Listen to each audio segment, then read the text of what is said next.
காலை வணக்கம். இந்த குற்றவியல் துறையில் ப்ராக்டிஸ் பண்ணுற வழக்கறிஞர்கள் வந்து குறிப்பாக மைனர் கிரிமினல் லாஸில், major criminal Indian penal code, minor criminal லாஸில் நிறைய ஆக்ட் இருக்குது. ரயில்வே ப்ரொடெக்ஷன்ஸ் ஆக்ட் இருக்குது, RPUP act, food adulteration safety act இருக்குது, ட்ரக்ஸ் அண்ட் காஸ்மெட்டிக்ஸ் ஆக்ட் இருக்குது, டேஞ்சரஸ் ட்ரக் ஆக்ட்.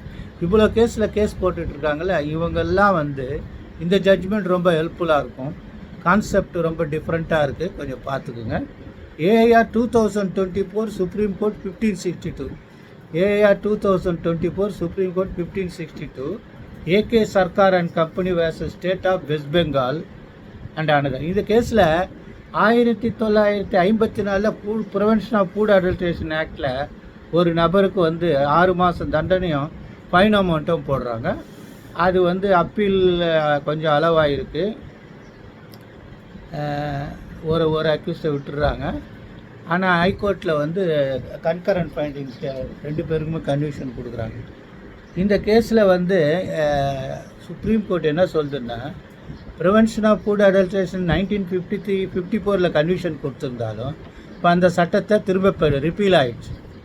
இந்த food safety and standard act 34 2006 section 52 அந்த பழைய ஆக்டில் இருக்கிற 16(1)(a)(7) ரீப்ரொடியூஸ் பண்ணியிருக்கேன். அதில் வந்து தண்டனை கிடையாது, ஒன்லி அபராதம் தான். அதனால் அந்த சட்டம் இதுக்கு அப்ளை ஆகுமா ஆகாதான்னு வாதம் பண்ணும்போது ஆர்டிகல் 21 வந்து போஸ்ட் ஃபேக்டோ லாஸ், புதிதாக கொண்டு வருகிற சட்டத்தின்படி ஒரு நபருக்கு தண்டனை வழங்கக்கூடாதுன்னு தான் இருக்குது. இது வந்து ஃபேவரபிள் டு அக்யூஸ்ட், குற்றம் சாட்டப்பட்டு சாதகமாக இருக்கிறதுனால இந்த ஆக்டினுடைய ப்ரொவிஷனை வச்சு அவருக்கு ஃபைன் அமௌண்ட்டு போட்டு தண்டனையிலிருந்து விதிவிலக்கு கொடுக்கலான்னு தீர்ப்பு கொடுத்து, இந்த கேஸில் வந்து இதே மாதிரி சம்மந்தப்பட்ட டி பாராய் வர்சஸ் ஏஆர் 1983, அப்புறம் வந்து நேமிச்சந்த் 2018, திரிலோக் சந்த் 2010 கேஸ் எல்லாம் டிஸ்கஸ் பண்ணி ஃபைன் அமௌண்ட்டாக குறைச்சிட்றாங்க. அது இல்லாமல் இதில் முக்கியமான விஷயம் என்னன்னா, ஜன் விஸ்வாஸ் ஆக்டுன்னு ஒரு ஆக்ட் வந்திருக்கு. அது 2013 வந்து 23 வந்தது, 23 தான் வந்திருக்குன்னு நினைக்கிறேன்.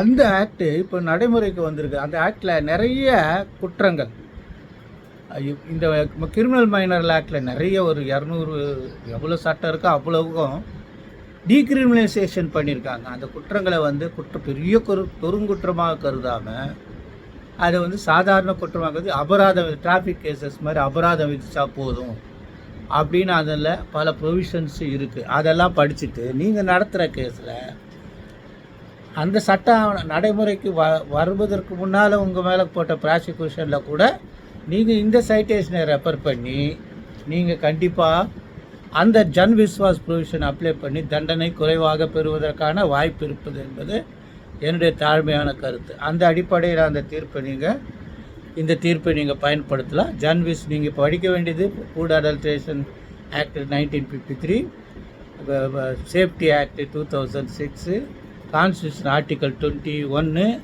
அப்புறம் ஜன் விஸ்வாஸ் ஆக்ட். இதெல்லாம் படிச்சுட்டு உங்கள் வழக்குகளுக்கு அது அப்ளை பண்ணுவதற்கான முயற்சி எடுக்குமாறு கேட்டுக்கொள்கிறேன். காலை வணக்கம், நன்றி.